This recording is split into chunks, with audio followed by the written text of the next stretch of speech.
This is one of those days that, that pit in your stomach is a tough pill to be able to swallow, but this is what we signed up for. We didn't sign up for just the positive moments, the team staying healthy, all I know how to do is try to go back to work, keep my head high, figure out some better solutions. There clearly wasn't enough answers for our players to go have success today. How do we communicate with clarity? How do we put guys in some better spots? And that's collectively, and it always starts with me. The 2024 Los Angeles Rams season hasn't started off on the right foot, to put it lightly. In Matt Stafford's return to Detroit, the Rams just couldn't hold off the firepower that is the Detroit Lions, and in Week 2, it looked a lot worse. So much so that they were blown out 41-10 in a fashion they hope not to repeat again. Nobody was as high on the Cardinals in the offseason as they were on the Rams, so this loss hurts that much more. However, in Week 3, the Rams did bounce back, coming from behind to silence the 49ers at Levi Stadium in San Francisco, in a game in which Kyren Williams showed up with a pair of touchdowns himself. But the Rams showed us once again against the Bears why there is still plenty of reasons for concern. In Chicago, their offense just couldn't get it going against a tough defense, and outside of one effective touchdown drive down the field in which Kyren Williams ran it again, too many drives ended up being missed scoring opportunities. The turnovers didn't help the Rams much either, in a division in which they are currently tied for last at 1-3 with the Cardinals, and as for now lose a tiebreaker with them, have dug themselves into a hole pretty deep. It's crazy to think that we are now 3 years removed from the miraculous run in the 2021 season where Matt Stafford led the Rams to his first ever Super Bowl in just his first year in LA. They put all their eggs in one basket, and come to Super Bowl 56, the Rams outlasted the Bengals by 3 points to elevate themselves to their first Super Bowl since the 2000 season. Everyone remembers the big investments made by general manager Les Snead in the lead-up to the 2021 season, as well as the in-season acquisitions in the middle of the season. But it all began with the decision to shake up the man under center that would impact the 2021 team and the team we see today. Do you think it was too much given up by the Rams to get Stafford? Listen, it's never too much to give up for a quarterback that you believe in.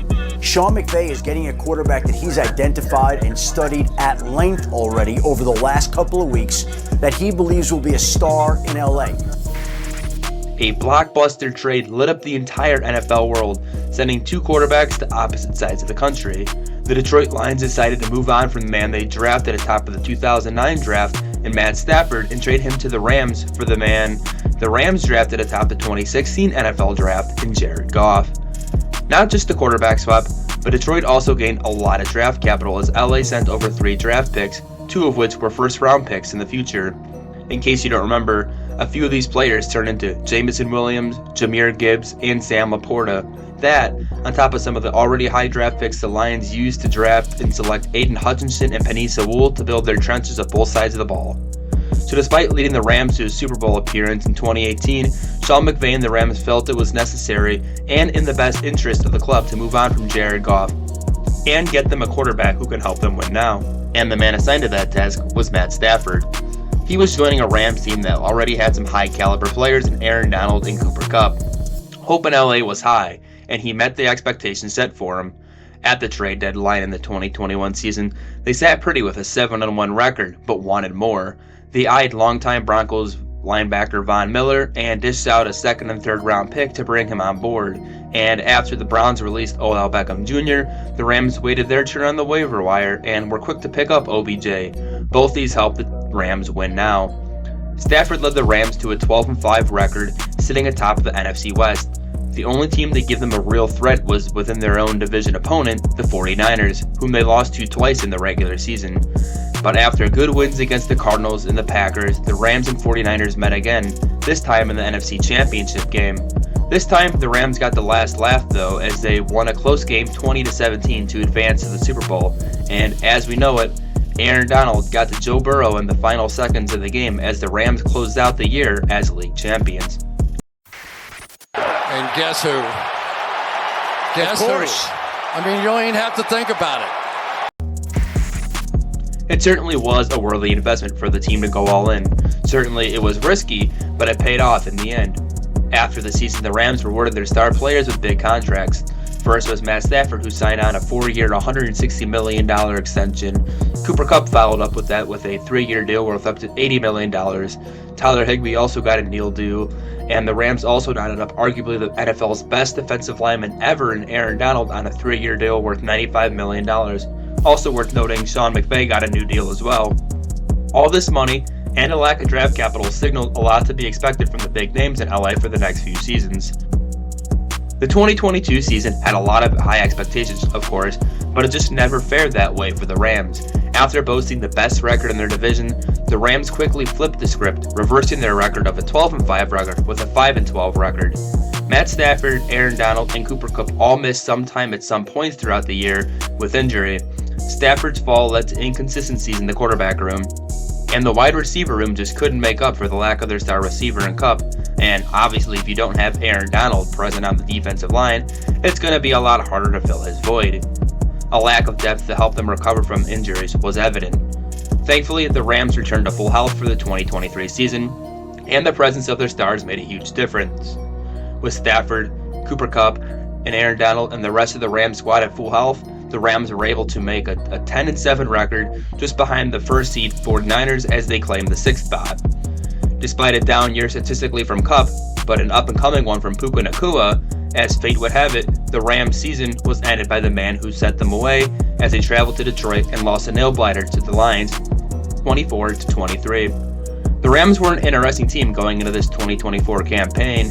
They had a lot of returning faces, minus the huge loss of Aaron Donald after he retired after 10 years in the league. But they also have plenty of new faces as well. This year was the first year in a while the Rams have held a first-round pick in the draft, and with it they drafted Florida State defensive end Jared Verse.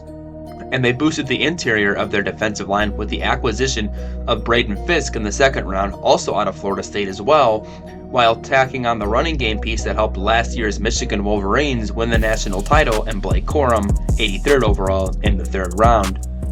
They added some good pieces on both sides of the ball, including Colby Parkinson to pair the tight end room with Tyler Higbee, and Jimmy Garoppolo, who, when he returned from his suspension, can step in and help a beat-up quarterback room if necessary. Still though, it seems like the Rams lack a lot of depth, and that's become clear this year. Puka Nacua suffered a knee injury in Week 1 and will miss significant time, and Cooper Kupp was just placed on IR. Not just that, but the offensive line is not producing the way they need to protect Stafford under center. It doesn't help that Steve Oliva, Joe Noteboom, and Jonah Jackson are all injured right now, and with a weaker than normal offensive line and missing the star receivers that Matt Stafford likes to throw to, there is serious concern in LA. And the Rams have the 12th hardest schedule this year. They still have yet to play the 49ers twice, which will never be an easy matchup. That and the Seahawks twice as well, who have looked nice in their bit of action so far this year as well. Oh, and don't forget they have to face off against Jordan Love and the Packers, Derek Carr and the New Orleans Saints offense that has been producing on a high level so far this year, and the Philadelphia Eagles, Buffalo Bills, and New York Jets, all of whom could very well make a push for the playoffs this year. And not just this season, but thinking about the implications of the big contracts and the traded away draft capital, the future looks, well, interesting to say the least in LA. We hope that the Rams can come back to full health and everyone who is injured makes a speedy recovery, because no one wants to see anybody get hurt. What do you think will come of the Rams' 2024 season? Will they turn it around and make a run for the playoffs? The investment to go all in 2021 was great for the sake of winning the Super Bowl, but the consequences signal real concern for the Rams in 2024. You let us know your thoughts in the comment section below.